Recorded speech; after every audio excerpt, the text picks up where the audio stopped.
प्यार भरा नमस्कार। मैं रोहित रमन टेकटा जेबीटी डीएलएड संयुक्त मोर्चा की ओर से एक बार फिर इस लाइव सेशन के माध्यम से आप सभी के साथ जुड़ा हूँ। बहुत समय के बाद ये लाइव सेशन हुआ है, तो कुछ चीज़ें हैं जो आप लोगों के साथ हम डिस्कस करना चाहेंगे। इवन कि आप सभी अवेयर हैं जो भी हमारा इशू चला है प्रदेश भर में और देश भर में भी जो भी इशू हमारा चला है, चाहे सुप्रीम कोर्ट हो, चाहे इधर हाई कोर्ट हो या हमारा पोस्ट कोड 721 हो, बैच वाइज हो, सारे इशू पे हम बात करना चाहेंगे।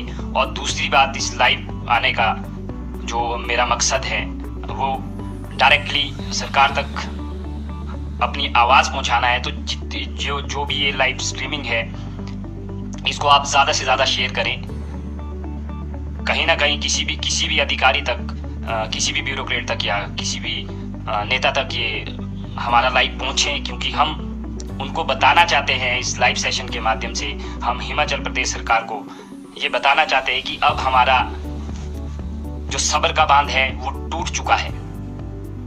हम चेतावनी देना चाहेंगे प्रदेश सरकार को, अगर जेबीटी पदनाम पर जेबीटी नहीं लगता है तो हम सड़कों पे आने के लिए कभी भी पीछे नहीं हटेंगे। अपनी आवाज बुलंद करने के लिए हम कभी भी पीछे नहीं हटेंगे। हम विरोध करेंगे इस बात का और जोर से विरोध करेंगे, अपने अधिकार लेके रहेंगे, नहीं तो पूरे प्रदेश भर को हम अपने सिर पर बिठा के रखेंगे। देखिए, आप सभी लोग अवेयर हो, चीजों को लेके अवेयर हो। हम बता देंगे सर, सब कुछ बता देंगे। चमन राजपूत जी, रिजल्ट का आप कह रहे हैं, हम बता देंगे। थोड़ा सा आप संयम बनाए रखें, सारी चीजों पे डिस्कशन होगी। देखिए, प्रदेश सरकार से हमारा पहले भी हम एजिटेशन पे बैठे थे, हमारी कुछ डिमांड्स थी। जब तक हमारी डिमांड्स पूरी नहीं होती, अभी भी हम अपनी डिमांड्स लेके ही वहां बैठेंगे। हम HPSSC के बाहर और सेक्रेटरीट के बाहर हम आमरण अनशन के लिए बैठेंगे। ये हम प्रदेश सरकार को सूचना देना चाहते हैं। अगर जेबीटी पदनाम पर जेबीटी नहीं लग रहा है, वहां पर कोई भी जो आज तक जेबीटी पदनाम पर जेबीटी नहीं लगा है, बाकी सबको पता है कि बैकडोर एंट्रीज भी बहुत हुई हैं इसमें, तो हम चाहते हैं कि जेबीटी पोस्ट पे जो जेबीटी ही लगे। उसके लिए थोड़ा सा मेहनत हमको भी ग्राउंड लेवल पे आके करनी होगी। हमें ग्रुप्स तक ही सीमित नहीं रखनी है अपनी बातें। कुछ लोग हैं जो ग्रुप्स में लिखे, अच्छा है, ठीक है, अगर आप लोग समझते हैं इस इशू को, प्लीज ग्राउंड लेवल पे आए, हम आप सभी मिलके इस काम को करें, ताकि जल्दी से ही पोस्ट कोड 721 का जो रिजल्ट है वो भी निकले और बीएड भी जेबीटी से बाहर हो। जैसा कि आप सभी को पता है, ये हमारी जो प्रतिक्रिया है ये उसी विधानसभा क्वेश्चन के ऊपर है जो आशा कुमारी जी ने जो क्वेश्चन रेज किया था विधानसभा में, और जिसका रिप्लाई माननीय शिक्षा मंत्री जी ने दिया था कि वो क्या करना चाह रहे हैं। अगर प्रदेश सरकार हमें ये कह रहे हैं कि हम जेबीटी के फेवर की बात कर रहे हैं, हम जेबीटी के साथ हैं, तो अभी तक वो इस मुद्दे पर HPSSC सेक्रेटरी HPSSC को अभी तक वो स्पष्टीकरण नहीं दे पाए हैं कि किस तरीके से हम इस भर्ती को पूरा करें। कम से कम स्पष्टीकरण तो दें अपना। वो कोर्ट ऑर्डर्स को एज इट इज, उन्होंने 5 अगस्त का, आपने वो डायरेक्टर साहब का लेटर पढ़ा होगा सभी ने, as it is court orders को उन्होंने कोर्ट किया है और सेक्रेटरी HPSSC को भेजा है। इवन की सेक्रेटरी HPSSC ने पहले लेटर भेजा था कि हमें भर्तियां किस तरीके से करनी है, मुझे क्या करना होगा, जिन बीएड के पास जेबीटी टेट है उनका हमें क्या करना होगा, ये क्लैरिफिकेशन मांगी थी। अभी तक ये बातें क्लियर नहीं हुई है। अगर आप सपोर्ट कर रहे हो, किसी भी संगठन को सपोर्ट कर रहे हो, अगर आप जेबीटी प्रशिक्षुओं के साथ हो, प्रदेश सरकार से मैं पूछना चाहूंगा, अगर आप लोग हमारे साथ हो, आप कह रहे हो, तो अभी तक आपने स्पष्टीकरण क्यों नहीं दिया, क्यों रिप्लाई नहीं किया, क्यों आपने सारी चीजें सेक्रेटरी HPSSC के कंधे पर फेंक दी कि आपने जिस तरीके से करना है आप उस तरीके से करो। आपका स्टैंड कहां है जेबीटी के? थोड़ा सा आप भी अपना स्टैंड क्लियर करें। और ये इस तरीके से नहीं होगा। जब तक हम ग्राउंड लेवल पे जाके वहां एजिटेशन पे नहीं बैठते हैं, तब तक ये चीजें नहीं होती है। अगर ये प्रेशर हम बना के रखेंगे, कोर्ट तक भी ये बातें जाती है कि एजिटेशन में है, बहुत बड़ा तबका है वो जो एजिटेशन में बैठा है, जिनके अधिकारों का शायद हनन हो रहा है। कोर्ट भी इन चीजों को देखता है। कितना बड़ा इशू हम इसको बनाते हैं, कितना हम ग्राउंड लेवल पे बैठते हैं और कितनी संख्या में जाते हैं, संख्या देखी जाती है। अगर इलेक्शन ईयर भी है, यहाँ गवर्नमेंट भी संख्या देखेगी कितना बड़ा तबका है हमारा। हमें अपनी जो स्ट्रेंथ है वो तो कम से कम दिखानी ही पड़ेगी। और दूसरी बात है सुप्रीम कोर्ट, तो सुप्रीम कोर्ट में भी 24 को अभी केस ऑल लिस्ट हुआ है। 24 को एक एप्लीकेशन भी लगाई गई है हियरिंग के लिए। उसी बेंच पे लगेगा, वही बेंच क्रिएट होगी जो बेंच थी, उसके लिए एप्लीकेशन लगाई है, जहां जस्टिस दिनेश महेश्वरी और जस्टिस जो अनिरुद्ध बोस है वहां पे लगेगा। तो 24 तारीख की हियरिंग को देखना भी अभी हमारे लिए काफी इंपॉर्टेंट है। और जो भी हमारे साथी सुप्रीम कोर्ट में लड़ रहे हैं, पीएसटीसी है, पंजाब है, हम है, बिहार है, यूपी है, जितनी भी स्टेट के लोग हैं, सभी मिलके इस केस के लिए जितना अपना योगदान हो उतना योगदान दें। क्योंकि सुप्रीम कोर्ट के फाइनल ऑर्डर्स पर ही जो हिमाचल में जो भर्तियां हैं, वो प्रॉब्लम आपको पता है, सब्जेक्ट आपको पता है कि कंडीशन क्या लगी। सुप्रीम कोर्ट से जीतते हैं तो सारी चीजें क्लियर होती हैं। तो उनका भी हमें सपोर्ट करना है और अपने आप का भी हमें सपोर्ट करना है। अपने आप को सपोर्ट हमें खुद करना होगा, कोई दूसरा नहीं आएगा हमारे लिए लड़ने। या राजस्थान से नहीं आएंगे, पंजाब से नहीं आएंगे, तो खुद ही हमको जागना होगा, खुद ही अपने घरों से निकलना होगा। आप लोग आए अपने खर्चे पे आए, हम लोग भी आते हैं, हम भी अपने खर्चे पे आएंगे शिमला।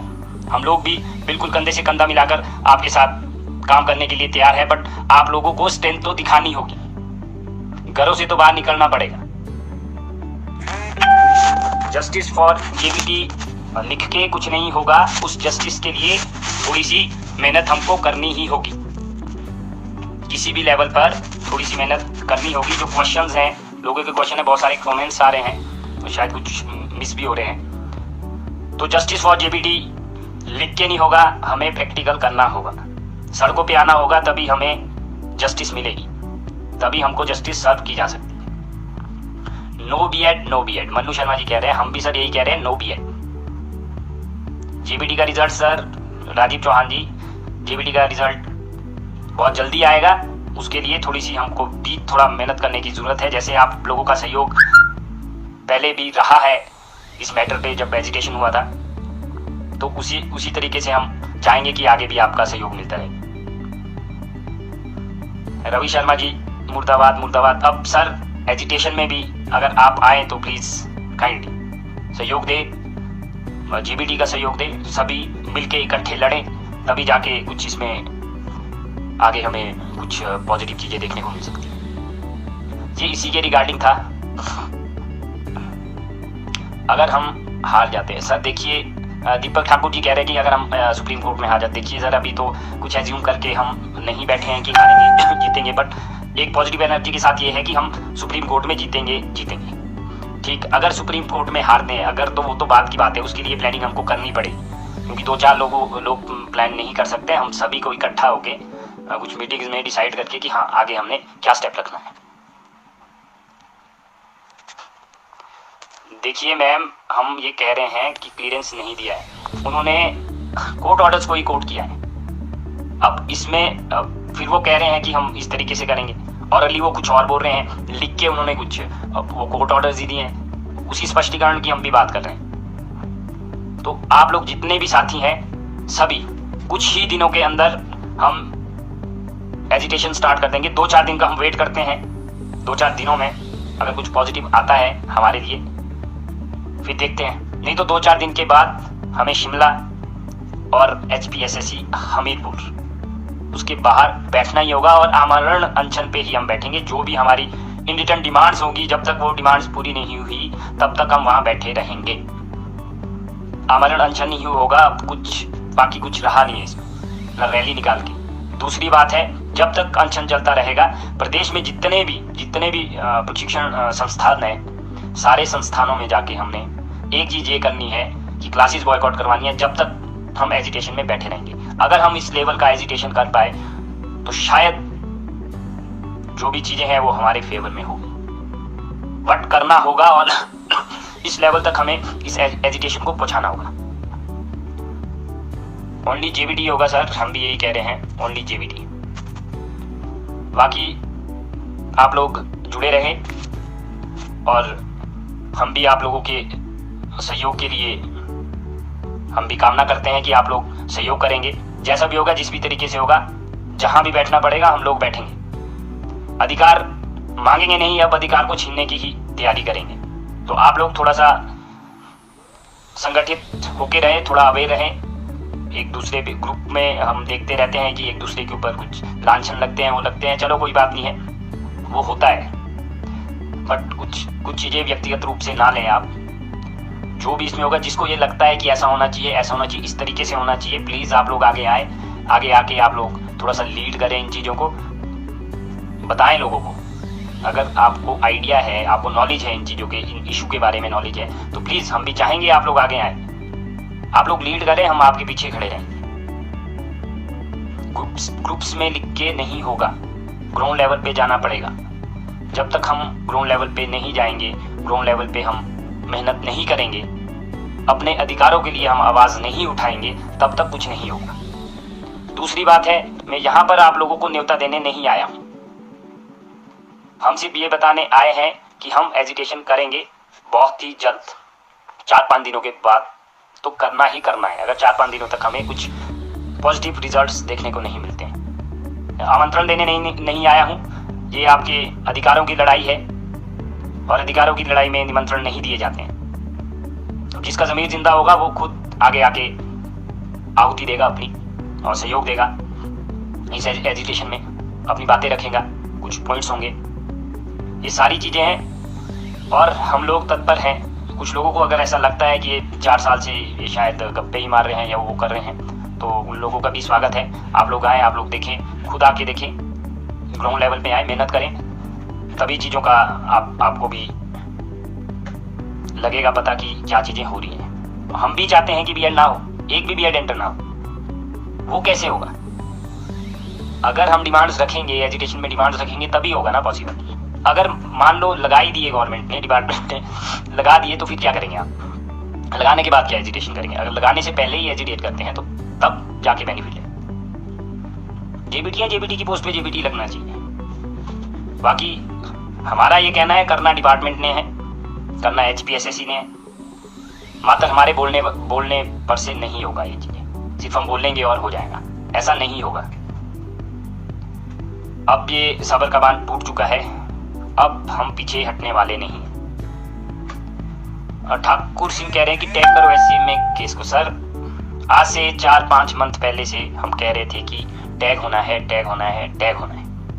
अगर हम सुप्रीम कोर्ट में टैग हुए होते, वहाँ के जो इंटरिम ऑर्डर्स थे वो हमारे लिए भी होते, जहाँ बीएड नहीं लगती और प्रोसेसिंग स्टार्ट हो रही होती। इसीलिए हमने कहा था स्मूथ करनी है, अगर स्मूथ करना है इस भर्ती को, तो हमको सुप्रीम कोर्ट में टैग होना चाहिए था। पर कुछ साथी हमारे तब नहीं माने। चलो ठीक है, वो पिछली बातें हैं, पिछली बातों को हम नज़रअंदाज करते हैं, आगे के लिए सोचते हैं, जो भी होगा, जो भी जैसा भी होगा, उस हिसाब से हम करेंगे। बाकी आप लोग जुड़े रहें और हमारा सपोर्ट ना करें, आप लोग अपना सपोर्ट करें, अपने लिए लड़ें। ये नहीं है कि जेबीटी डीएलएड संयुक्त मोर्चा का हम सपोर्ट करेंगे या उनके लिए जाएंगे, हमारे लिए नहीं आना है, अपने लिए आना है आप लोगों ने, और साथ मिलके हम लड़ेंगे। और लड़ेंगे तब तक जब तक हम जीतेंगे नहीं, और तभी ये पोस्ट कोड 721 तभी ये भी क्लियर हो सकता है, बैच वाइज भी क्लियर हो सकता है और नया कमीशन भी आ सकता है, अगर हम थोड़ा सा मेहनत करेंगे। अगर हम मेहनत नहीं करेंगे और ग्रुप्स में हम लिखते रहेंगे, तो ग्रुप्स में लिखने से कुछ नहीं होने वाला है, मैं आपको कह रहा हूँ। अपनी आवाज़ को अगर बुलंद करना होगा तो आपको कहीं ना कहीं सड़कों पे निकलना ही होगा। आपको मीडिया कवर करेगा और मीडिया ही हमारी बातों को उछालेगा। हमारे जितने भी हमारे वहाँ पॉइंट्स होंगे, जो भी हमारी डिमांड्स होंगी, हम मीडिया के थ्रू ही उनको हाईलाइट करेंगे, जैसा हमने पिछले एजिटेशन में भी किया था। तो ये एजिटेशन अगर करना है तो बड़े स्तर पे करना होगा। अगर हम अभी भी उसी तरीके से करेंगे तो पॉसिबल नहीं होगा कि हमारे फेवर में कुछ पॉजिटिव आ सकता है। तो आप लोग थोड़ा सा प्लीज़ अपने अधिकारों के लिए आगे आएँ। तो इसी के साथ मैं अपनी वाणी को विराम देना चाहूँगा। जय हिंद, जय भारत, जय